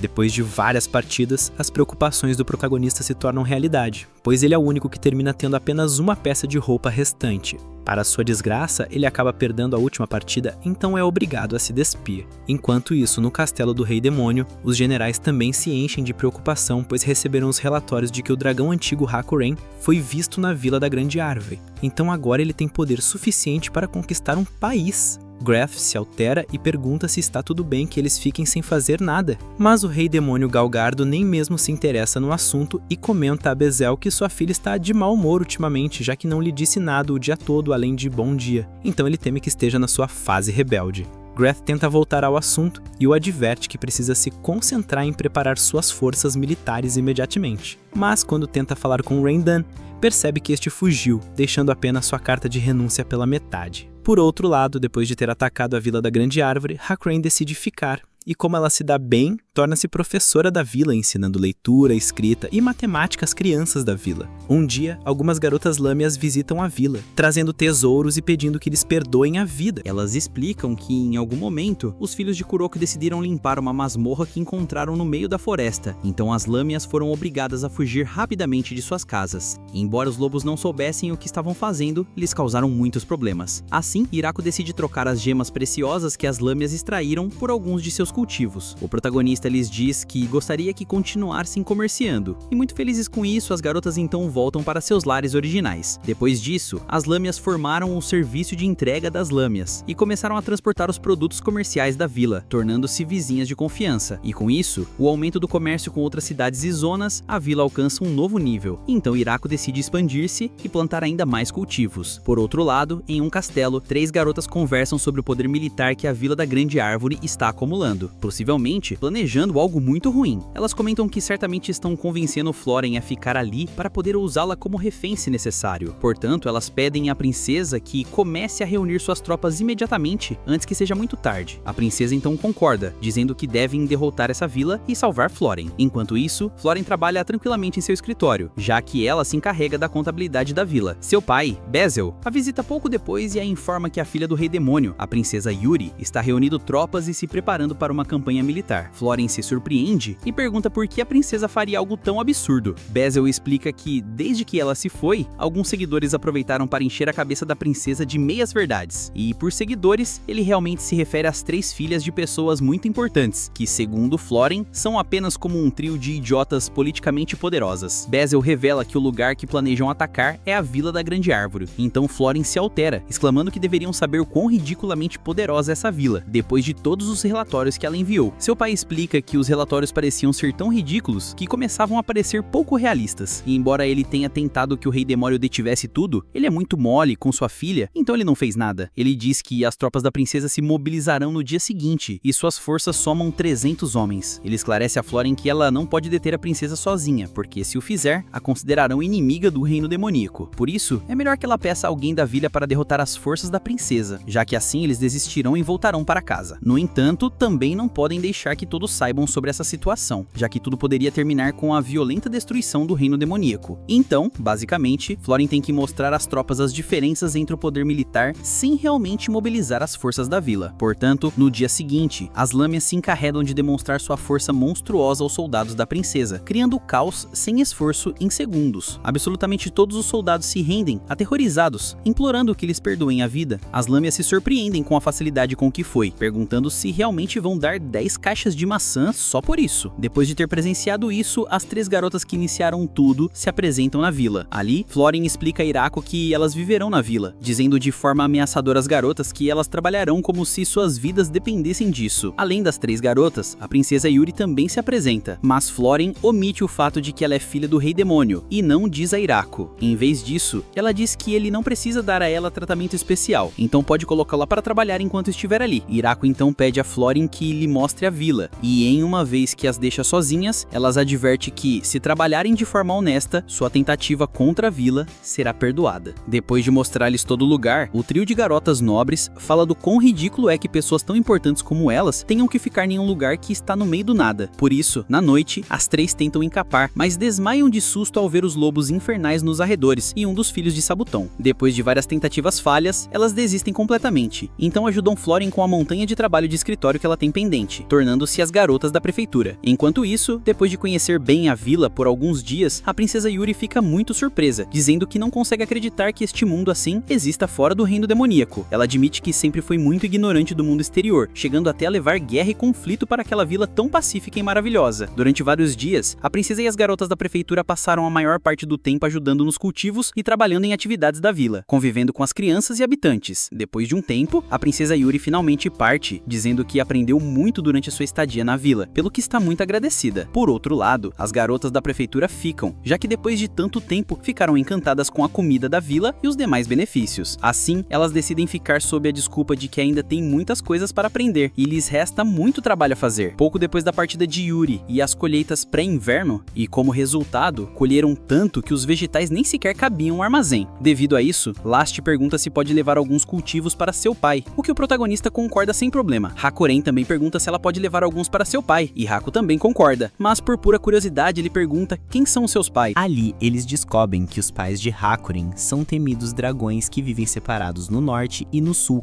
conhecidos como o Dragão Imperador e o Dragão Furacão Rai. Logo, Hakuren parte para levar os cultivos para seus pais, enquanto Lestia leva os cultivos para os seus.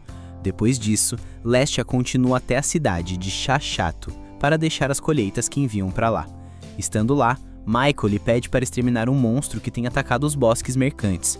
Esse monstro acaba sendo um Shanko, uma espécie de peixe que Irako aparentemente havia mencionado antes. Portanto, Lestia se emociona, derrotando o monstro facilmente, para depois levar o protagonista a carne de Shango que lhe deram em agradecimento por vencer o monstro. Por outro lado, quando Hakuren volta, ela traz consigo um grupo de elfas da montanha que queriam se mudar para a vila. A líder do grupo explica que normalmente vivem nas montanhas, mas ultimamente tem sido difícil para elas encontrar comida. O protagonista não precisa ouvir mais, pois imediatamente começa a planejar onde poderão ficar enquanto constroem sua futura casa. Isso deixa o grupo de elfas da montanha muito feliz, e em pouco tempo elas se tornam residentes oficiais da vila. Assim, o tempo passa e, pouco a pouco, o outono desaparece à medida que o inverno se aproxima. Ele então vai para o quarto de Lulutsi. Aparentemente, ela não se sentia bem há algum tempo e estava acamada.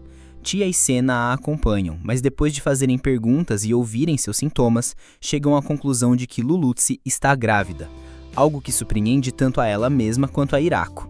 O tempo passa o suficiente para que a barriga de Lulutsi cresça bastante. Ela explica que a vila ficou alvoroçada de alegria quando souberam da gravidez, enquanto ela mesma acabou sendo a mais tranquila sobre o assunto. Ainda assim, o protagonista acaba se preocupando com ela cada dia, embora Lulutsi lhe garanta que está bem. Então, Irako volta à sua rotina, certificando-se de que as coisas dentro da casa estão em ordem e cuidando das plantações contra pragas. Nenhuma das pragas normais de jardim que ele conhece existe neste mundo. Em vez disso, existem umas estranhas coisas pretas que vivem nas plantas e comem suas folhas. Por sorte, os filhos de Sabuton, Kuro e os outros voltam a detectá-las, então ainda não causaram nenhum dano real. A forma de se livrar delas é simplesmente usando a todo-poderosa ferramenta agrícola como regador, que aparentemente tem o poder de eliminar as pragas do jardim. Os campos que foram ampliados atingiram um tamanho bastante grande, então controlá-los agora é mais fácil. Ainda assim, Hiraku se sente muito feliz ao ver todos os cultivos progredirem.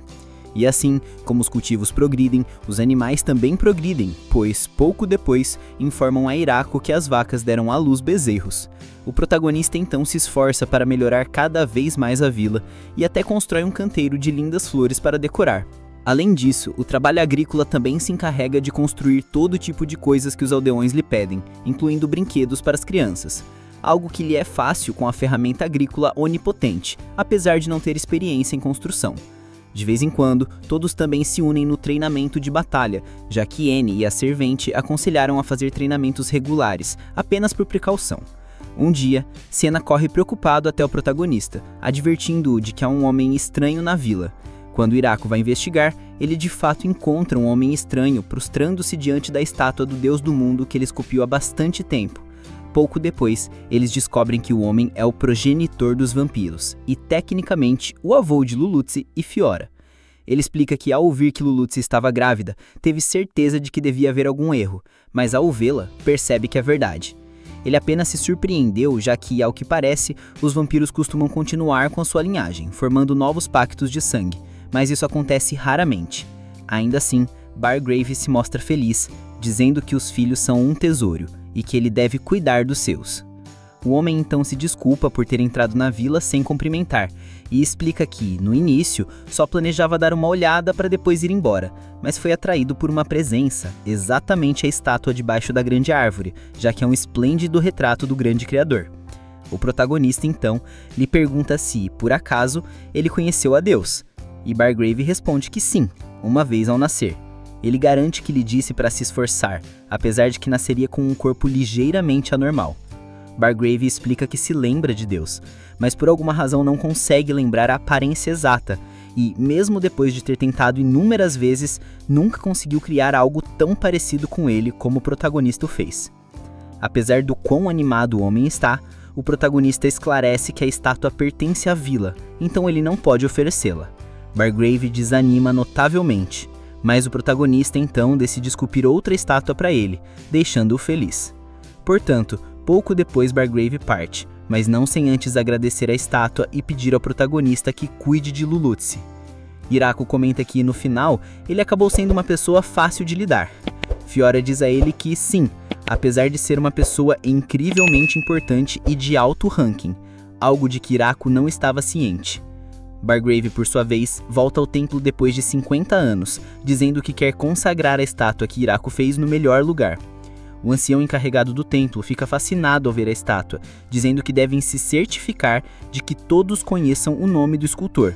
Bargrave responde que não é uma boa ideia, já que Hiraku parece não ser o tipo que aprecia essas coisas, e não quer fazer nada para perturbar sua vida pacífica. Ainda assim, ele garante que podem apoiá-lo em silêncio, então ele ordena ao ancião que comunique a todos os outros templos que sejam respeitosos com ele, assim como com a Vila da Grande Árvore. Algum tempo depois, ele envia um elegante e valioso piano de grande qualidade para a vila. Hiraku se nega a aceitá-lo como pagamento pela estátua. Então Bargrave disse que então é um presente para celebrar a gravidez de Lulutzi. O piano é colocado na sala de jantar da vila e pouco depois, outro para a prática, a pedido das garotas da prefeitura que não se atreveram a tocar o piano mais elegante por medo de estragá-lo. Os pianos foram um sucesso, já que todo mundo queria tocar, embora as únicas que podiam tocar bem eram Floren e as garotas do reino demoníaco. Mas mesmo assim, todas as outras desfrutam praticando juntas para melhorar. Essa segunda temporada já começa a todo vapor com a Last Moon. A nossa dragoa, que agora cuida das relações diplomáticas da aldeia da Grande Árvore, tá dando um passeio com a Flora, a filha do conde. Elas mostram pra gente como a aldeia cresceu. Aquilo que começou como uma cabaninha simples agora tem campos de cultivo que se perdem de vista. A Senna e o resto das elfas estão cuidando dos tomates, enquanto as elfas da montanha assumiram a herradura e a fabricação de itens. E não, os anões não estão nas forjas. Eles ficaram com a nobre missão de produzir a bebida da galera. A Hakuren continua no comando da creche, e a administração tá nas mãos da Urushi, da Tia e da Ria. A Flora tá gravando um vídeo de apresentação do local, e quando chega a vez do Hiraku, ele se apresenta oficialmente como o prefeito. O clima na aldeia tá de empolgação total, porque o pessoal tá esperando mais de 100 novos moradores.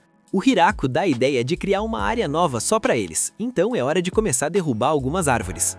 Os homens lagarto ficam super motivados com o projeto, e como vai precisar de muita comida, o Kuro e os filhos dele assumem a caçada. Todo mundo tá ansioso e nervoso para receber os novatos, praticando sem parar para que tudo saia perfeito. Um pouco depois, para dar aquela relaxada, a Anne prepara uns sanduíches novos para o Hiraku. Ele até se surpreende com o capricho dela e comenta que são perfeitos para comer enquanto trabalham. Como a Frau tá atolada de serviço, o Hiraku decidiu levar um lanchinho para ela. Chegando lá, ele viu que as meninas da administração estão passando um sufoco com uma montanha de documentos que não acaba nunca. O Hiraku tenta acalmar os ânimos, avisando que a Frau vai trazer reforços. Dito e feito, a Frau aparece com as novas recrutas do Reino Demônio que vieram pra cá achando que isso ia melhorar o status social delas. É hora de colocar a mão na massa. Elas montam a equipe administrativa rapidinho, mas quase caem duras do coração quando dão de cara com a Zabuton e o Kuro. Mais tarde, a Grã-Maria avisa o Hiraku que já inspecionou a área da nova aldeia e que tá tudo seguro.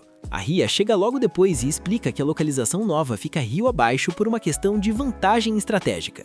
O Hiraku não entende muito bem e ela manda a real. É para garantir a segurança deles no pior dos cenários, tipo uma rebelião. Prevenir é melhor que remediar. Chegando lá, o Hiraku fica surpreso ao ver que o lugar também tem uma árvore gigante. O reconhecimento está feito e a equipe começa a abrir caminho pela floresta.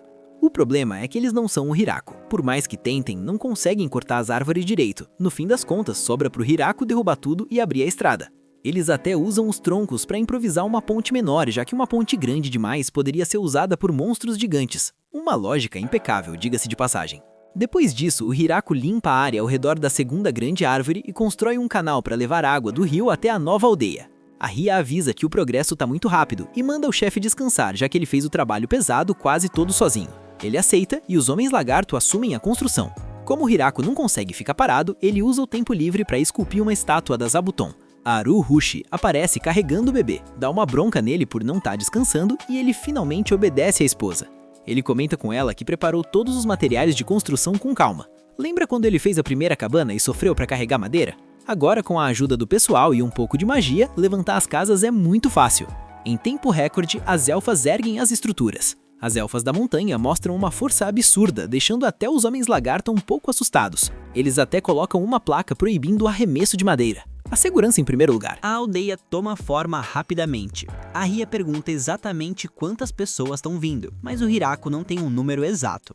A conversa é interrompida pela Grã-Maria, que traz uma mensagem urgente do Sr. Dryan. Mudando de cena, o Dryan aparece na forma humana e pede desculpas. A situação foi mais urgente do que ele imaginava.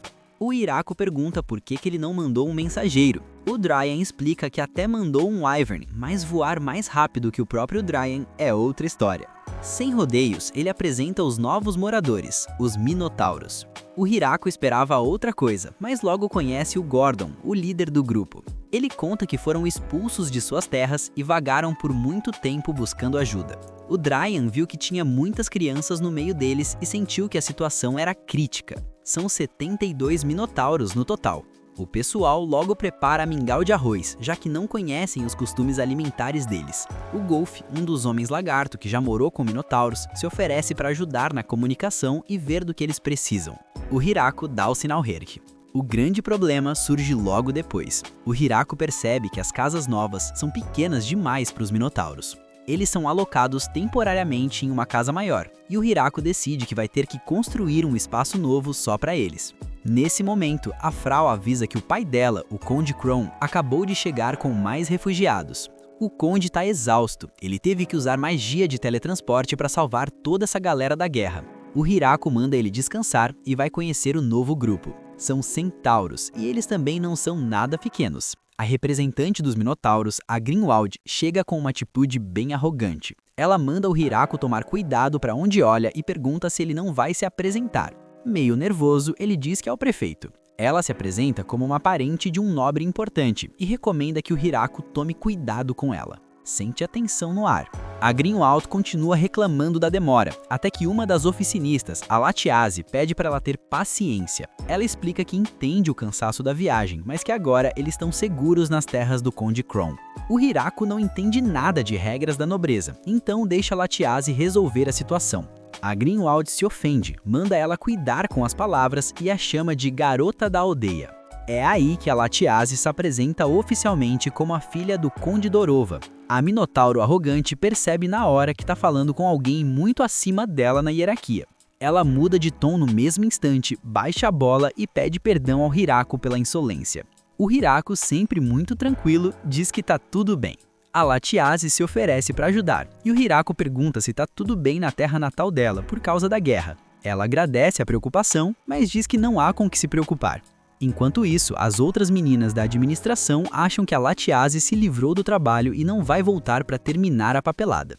Voltando ao problema das casas, o Hiraku entende que não tem como encolher os gigantes. Ele pergunta quantos são. A Grinwald responde que são 40 adultos e 64 crianças. É muita gente. A Huruyashi sugere colocar as meninas lâmias para dividir a masmorra do sul com eles por um tempo. A ideia parece ótima, mas a Ria joga real. Então, para que a gente construiu a aldeia nova? O Hiraku pede para ela não jogar sal na ferida. Mais tarde, as lâmias trazem um novo grupo de jovens que encontraram. O Hiraku vai se apresentar, mas as garotas não falam muito. Ele até pergunta se o tronco que elas estão segurando é para sentar. O detalhe é que o tronco fala e se apresenta como Ig. Elas são Niu Daphne, espíritos da floresta que podem se transformar em plantas. O problema é que se forem atacadas na forma de árvore, perdem a capacidade de se transformar por um tempo. A Ig explica que vieram parar na Floresta da Morte depois que humanos destruíram as terras delas. No caminho, conheceram o comerciante Michael, que falou super bem da aldeia. O Hiraku vê que essas almas passaram por muita coisa e oferece um banquete. Ele pergunta o que elas querem comer. A Ig diz que não precisam de nada. O Hiraku insiste, lembrando das frutas incríveis que o Michael transportava. A Ig revela que o segredo não é a fruta, mas sim a qualidade da terra. Se a aldeia cultiva coisas tão boas, a terra deve ser maravilhosa. O Hiraku entende que basicamente elas se alimentam da terra e leva o grupo para um campo de cultivo vazio. As garotas ficam maravilhadas e explicam que só precisam de água limpa, luz do sol e uma terra magnífica. Vendo o tamanho delas, o Hiraku comemora achando que finalmente encontrou moradores do tamanho perfeito para as casas que construíram. O balde de água fria vem logo em seguida quando a Ig avisa que elas preferem ficar ao ar livre. O Hiraku tenta convencer, mas não tem jeito. No final das contas, os jovens minotauros que cabem nas casas ficam lá provisoriamente. Os centauros vão dividir os estábulos. A aldeia que deu tanto trabalho para construir vai ficar vazia por um bom tempo e a equipe vai ter que projetar casas novas para todos esses gigantes. A Ria já fica na empolgação total para começar a obra. E para fechar, a gente descobre o que a Latiase falou em particular para Grinwald. Ela entendeu que o Minotauro só queria o melhor para o povo dela, mas explicou que o Hiraku é a autoridade máxima ali, superior até o próprio Conde Kron, que é um dos 4 generais do Rei Demônio. Foi por isso que a arrogante se ajoelhou de forma tão humilde para pedir perdão. A Latiase definitivamente merece uma estrela dourada depois dessa. Um tempo depois, o Hiraku resolveu chamar os líderes de cada raça para trocar uma ideia. Ele queria se desculpar por ainda não ter as casas prontas e, de quebra, pedir uma mãozinha para agilizar a construção do novo lar deles. A Grotwall, toda prestativa, mandou logo um comando dado e missão cumprida. O Hiraku até tentou dizer que não precisava de tanta formalidade, mas aí ele viu as placas que a Lulutir estava levantando com instruções. Seguindo a dica, ele mudou o tom e deu permissão para a Grotwall se impor mais, dizendo que botava muita fé no trabalho dela. A bicha ficou toda motivada. Enquanto isso, a Lulutir comemorava a atuação de mestre do Hiraku. Ele aproveitou o embalo e apresentou os representantes de cada raça. A Lulutir cuidaria dos centauros, a Nard dos minotauros e a Mamu dos Nyun-Daphne. A Mamu, inclusive, veio do vilarejo dos uivadores com a Senna, que foi quem deu o empurrãozinho para ela subir de cargo. Agora o foco era total nas novas moradias. Como as casas de antes eram feitas para humanos, eles precisavam de algo que comportasse o tamanho da galera. Depois de escolherem os locais perfeitos para as vilas dos centauros e dos minotauros, o Hiraku pediu ajuda para Last e para Hakuren para abrir os caminhos. As duas ficaram empolgadas, viraram dragões e já foram logo perguntando quanto do bosque precisavam tostar. O Hiraku deu um freio nelas, avisando que não era para queimar nada, e pediu para voltarem ao normal. Só que, na forma humana, as duas começaram a derrubar a árvore no soco mesmo para abrir passagem. A Hakuren, que é competitiva num nível absurdo, deu um chute que abriu um caminho gigante e ainda tirou onda com a Last. O clima começou a esquentar entre as duas, mas o Hiraku acalmou os ânimos antes que elas destruíssem a floresta inteira. Caminho livre, o Iraco e o pessoal prepararam o canal do rio para levar a água para as duas vilas novas. Nesse meio tempo, a Lulu Tear mostrou que já estava bem melhor controlando a própria força bruta. Enquanto isso, em outro canto, a Anne se encontrou com a Lulu Xi para entregar umas roupinhas para o pequeno Alfred. Coisa fina, viu? Tudo design exclusivo da grandíssima Zabuton. Já o Iraco foi conferir a segunda vila, onde as casas gigantes estavam quase prontas. E não era só a casa que era grande não, os móveis acompanhavam o tamanho. Ele achou as camas meio curiosas, mas o líder dos Minotauros explicou que o design era estratégico para os chifres deles não ficarem batendo em nada. As casas dos centauros também ficaram prontas, mas o visual lembrava mais estábulos, o que faz todo sentido, já que eles têm esse jeitão de cavalo. O detalhe é que, como os centauros sofrem para passar por portas comuns, eles preferem usar cortinas, e para os dias de chuva, portas de correr. Tudo estava fluindo bem nas vilas do Grande Árvore, mas o pequeno Alfred resolveu acordar meio virado no girassol. A Anne chegou na Lulu Tear, pediu licença e, em 2 palitos, fez o pequeno abrir um solizão. A Lulu Tear ficou impressionada e quis saber o segredo, mas a Anne só mandou "Isso é segredo de mãe, viu?" Passou um mês e, com todo mundo ralando, as vilas ganharam forma num vapt-vupt. Sorte que terminaram antes do inverno bater na porta. A Frau perguntou como as vilas seriam chamadas, e o Iraco até pensou em nomes geográficos, tipo Zona Alta ou Baixa, mas achou que soava estranho, e resolveu numerar como Vila 1, 2 e 3 por enquanto. A Frau não curtiu muito a ideia, e deu o toque, melhor escolher nomes de verdade logo, senão a papelada ia virar um pesadelo burocrático. O Iraco pediu para elas segurarem a onda, mas foi interrompido pelo pequeno Igu, que perguntou se não teria uma vila para os Nyundafne. Quando o Iraco disse que não, o coitado se sentiu escanteado, mas aí veio a explicação. O plano era espalhar o povo dele em pontos estratégicos, para servirem de vigias e mensageiros, já que eles se comunicam por telepatia. O Igu adorou a ideia, ainda mais porque eles também servem como iluminação noturna natural. Com todo mundo instalado, era hora de distribuir o serviço, mas tinha um problema. Sempre que os novatos viam a Zabuton ou o Kuro, eles desmaiavam de medo. A Nard e a Lulu Tear foram falar com o Iraco e revelaram uma situação complicada. Sabe aquele papo de que as aparências enganam? Pois é, os Minotauros e Centauros, apesar de grandões e fortes, não levavam o menor jeito para caça. A maioria dos Centauros era refugiada e mal sabia se defender. O Iraco não esperava por essa, já que os lobos infernais sempre resolviam tudo com facilidade. A tia então lembrou ele que aqueles lobos é que são fora da curva. No fim, o Iraco escalou o Kuro e a Zabuton para cuidarem da defesa das vilas, deixando os moradores focados em arar a terra. Só que, depois de muito trabalho, nada brotava ali. Foi aí que a ficha caiu. Se o Iraco conseguia plantar qualquer coisa naquela floresta, era só por causa da ferramenta agrícola onipotente, que deixa qualquer solo fértil num toque. Como o Iraco é o único que consegue usar a ferramenta mágica, o pessoal percebeu que ia ser um sufoco depender dele para preparar o solo de todas as vilas. O jeito era achar uma solução para que cada comunidade aprendesse a se virar sozinha. Por sorte, o Gordon já tinha as manhas porque trabalhava na roça na antiga vila dele. Seguindo as instruções do mestre, eles plantaram as sementes de trigo, mas o balde de água fria veio logo em seguida. A colheita só ia rolar perto do verão, ou seja, 6 meses de espera. Para o Iraco, que faz tudo num estalo com a ferramenta, pareceu uma eternidade. Isso só fez ele sentir que precisava agradecer ainda mais ao deus da agricultura. Ele correu para esculpir umas estátuas para os deuses e até montou um santuário caprichado. Só que quando os moradores viram as estátuas, ficaram confusos com aquele vovô que ele fez, já que a imagem que eles tinham do deus da agricultura era bem diferente. E não deu outra. A deusa da agricultura ficou possuída de raiva lá em cima porque o Iraco a desenhou como um idoso de novo. O tempo foi passando e as tarefas foram se dividindo. Os Minotauros focaram no plantio e os Centauros resolveram empreender, criando um serviço de entregas chamado Centauri Delivery. Mais tarde, a Grotwall colou no Iraco e notou que ele tinha um cavalo na fazenda. Ele explicou que foi um presente do Michael, já que ele sempre quis aprender a montar, mas o bicho não dava a mínima para ele. O Iraco até perguntou se ela não conseguia dar um toque no cavalo, mas a Grotwall mantou a real. Ela não fala cavalês. Porém, ela deu uma solução bem inusitada. Se o cavalo não servia de montaria, ela mesma servia. Aí a cena muda e a gente vê o Iraco montado na Grotwall. Quando ela começa a galopar, o cavalo fica de queixo caído, sem acreditar no que estava vendo. A Grotwell ainda deu aquela olhada de superioridade para o animal e acelerou o passo só para o Iraco abraçar ela com mais força. O cavalo ficou indignado enquanto ela aproveitava cada segundo do momento. No dia seguinte, quando o Iraco foi ver o cavalo, o bicho já estava lá todo mansinho, pedindo para ele montar. O Iraco ficou todo feliz que finalmente tinha sido aceito, enquanto a Grotwell observava de longe, bufando de inveja.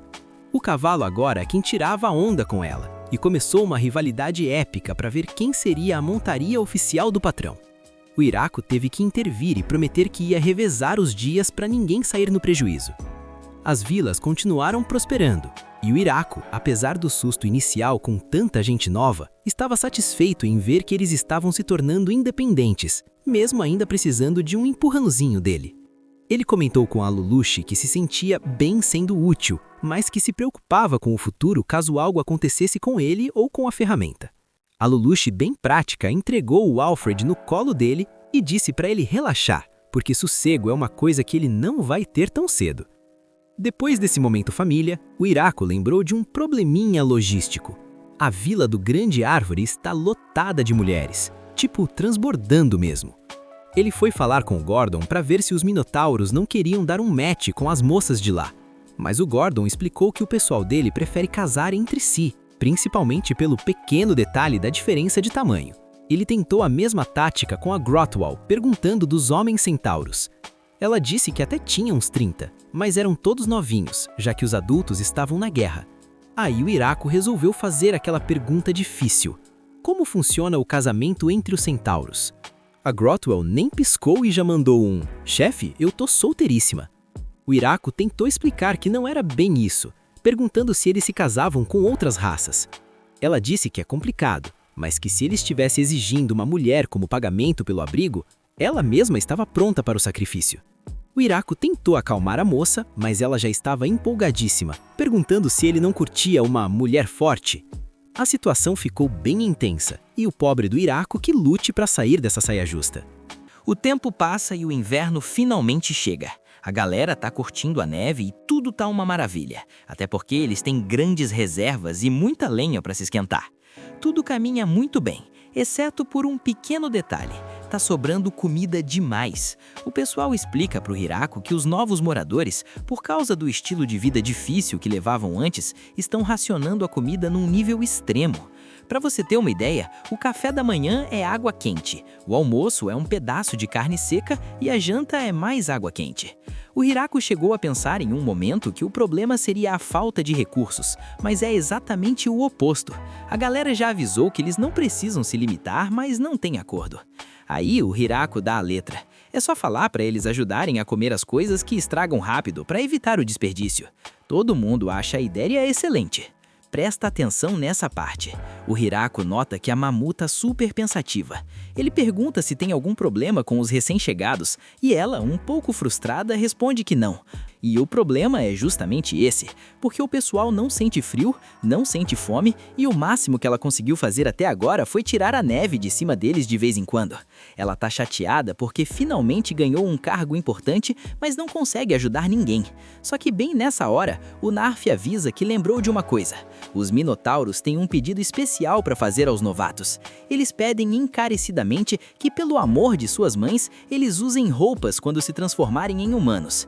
A Mamu responde que eles esquecem de fazer isso toda vez que mudam de forma, mas fica na empolgação total ao pensar que finalmente vai ser útil para alguma coisa. Um tempo depois, o Iraco está preparando uma receita nova com arroz. As meninas ficam cheias de intriga e perguntam se vem aí uma nova fermentação ou novos onigiris. O Iraco pede apenas que elas acompanhem o processo para aprender a nova técnica. Chegando lá fora, ele começa a amassar o arroz com um pilão, enquanto a An se encarrega de virar a massa. As meninas acham tudo simples até demais e confessam que imaginavam algo muito mais grandioso, mas decidem tentar. O detalhe é que todas são exageradas de primeira. Pra que bater com um martelo do jeito tradicional se você pode usar magia para dar 1000 marteladas de uma vez, não é mesmo? Tudo ia relativamente bem, até que a Lastmon tenta a sorte e transforma o arroz num bloco de cristal. Por sorte, tinha bastante arroz sobrando, e eles usaram o resto para continuar a receita. Depois de muita martelada, a turma fez motis de vários sabores, alguns com molho de soja doce, outros com pasta de edamame e alguns com quinaco. Na hora de provar, as meninas ficam encantadas. O sabor é delicioso e a textura elástica ganha o coração de todas. Nisso, a Ria oferece para o Hiraku uns motis que ganharam o acréscimo de plantas aromáticas do bosque. Quando ele prova, comenta que é mais suave que a Artemisia. A Ria fica feliz da vida ao ver que ele mostrou, porque para conseguir essas plantas, elas passaram pelo maior sufoco. O Hiraku fica só se perguntando que tipo de planta perigosa ela colocou na comida. De repente, o Donovan chega oferecendo um álcool artesanal feito de arroz, e não demora nem 3 segundos para as meninas que gostam de uma bebida cercarem o produto. A turma pegou o costume de preparar motis nos dias de sol, para compensar a falta de atividade física. E o melhor batedor de moti do pedaço é ninguém menos que o Gordon. O tempo voa e olha só o clima de romance. O Glex se declara para uma minotauro que acabou de conhecer, chamada Ronana. O Hiraku pergunta pro Biel o que tá pegando, e ele pede desculpas, explicando que um dia o Glex insistiu muito para ir à aldeia da Grande Árvore, alegando que precisavam de boas relações diplomáticas, mas na verdade ele só queria casar com a Ronana. O Glex chega perto do Hiraku e pede quais são as condições para o casamento, porque a moça avisou que ele precisava da permissão do líder. O Hiraku pede um momento, reúne as meninas e pergunta se os pedidos de casamento são sempre assim. Elas dizem que às vezes, mas normalmente são os pais que decidem com quem os filhos vão casar. Depois de ouvir uma história toda cheia de fantasia sobre um amor proibido pela diferença de status, onde o casal tentou fugir e acabou capturado, o Hiraku continua sem entender absolutamente nada. Ele volta pro Glex e manda a real. Por ele não tem problema nenhum, desde que ela também queira o casamento. Ele deixa muito claro que não pode rolar nenhuma obrigação ou intimidação. Respeitando isso, tá tudo liberado. O Glex fica emocionado, e quando olha para Ronana, os dois não têm a menor ideia do que fazer em seguida, mas agora já possuem a bênção do chefe. Corta a cena. Agora a gente vê o Glex avisando aos demais comandantes do Rei Demônio que ele não aguenta mais namorar por carta. Ele precisa ver o amor de sua vida pessoalmente todos os dias, e por essa razão tá abandonando o exército demoníaco. O Bizel pede para ele reconsiderar a ideia e recuperar a postura, lembrando que ele é o comandante e não pode largar suas responsabilidades desse jeito. O Glex bate o pé, dizendo que faz isso por amor. Depois de uma bela discussão, os dois acabam decidindo largar tudo, um por amor e o outro por preguiça pura. No fim, o Bizel pede para eles pararem com essa palhaçada. De volta à aldeia da Grande Árvore, o grupo tá preparando onigiris, ou quem sabe sushi, não dá pra ter certeza. Depois de olhar todos os ingredientes, o Hiraku comenta que tá faltando o nori. As meninas não entendem o termo, confundem com euforia e começam a dar pulos de ânimo. O Hiraku pede que elas parem, avisa que não é nada disso e explica que o nori é uma alga marinha. Enquanto ele dá a explicação, a imaginação das meninas vai longe, criando toda a classe de monstros do mar na cabeça. A Florence, que é mais atenta, comenta que se é algo que vem do oceano, o Michael com certeza deve saber. Sem perder tempo, a Leste vai atrás dele.